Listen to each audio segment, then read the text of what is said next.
Hi guys, welcome to Moses session 4. We've been learning a little bit about how Moses was walked with God from the very beginning of his life, and how he made mistakes and how God brought him out of that. And so this week we're actually looking at the idea of friendship. So Moses was surrounded by quite a few really good friends of his who supported him and helped him in the most difficult situations. And one of them was actually his brother, Aaron, or Aaron, however you like to say it, who really supported him throughout the time of having to free God's people. But I'm just going to read to you from Exodus 17 to show you of one situation that Moses found himself in where his friends supported him. So it says, the Amalekites came and attacked the Israelites at Rephidim. Moses said to Joshua, choose some of our men and go out to fight the Amalekites. Tomorrow I will stand on top of the hill with the staff of God in my hands.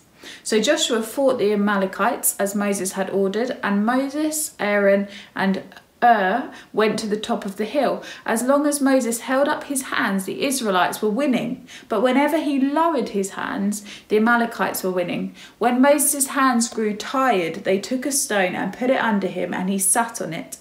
Aaron and held his hands up, one on one side and one on the other, so that his hands remained steady till sunset. So Joshua overcame the Amalekite army with the sword. And it's just an incredible picture of support that Moses had around him. So when he found things tough, and actually physically tough, they were there to support him. Also in Exodus 18 it says this, so Moses went out to meet his father-in-law and bowed down and kissed him. They greeted each other and then went into the tent.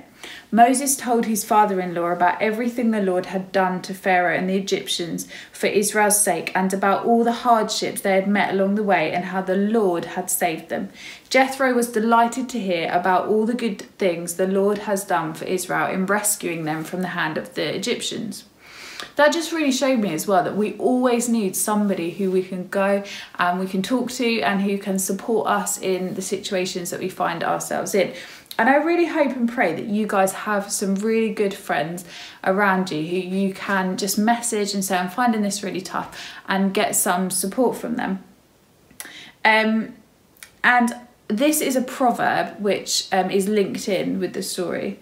It says, or they've linked it in with the story because it's quite a poignant one for being a good friend.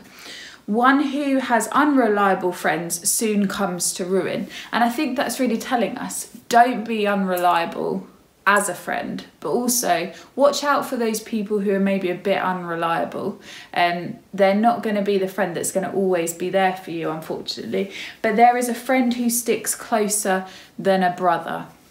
And we can see Jesus as that friend, and we can then look at our friends around us and see who supports us. So what I really wanted to encourage you to do this week is to encourage one of your friends, to send them a message of encouragement, to send them a message to say maybe just how are you doing, how are you getting on in this time, I miss you, see if they're okay, and just see if you can support some of your friends around you when you're not able to see them physically. So Moses had friends, Jesus had friends, disciples he considered his friends, he travelled with them everywhere, and they knew everything about him and he knew everything about them, and they became close in those situations.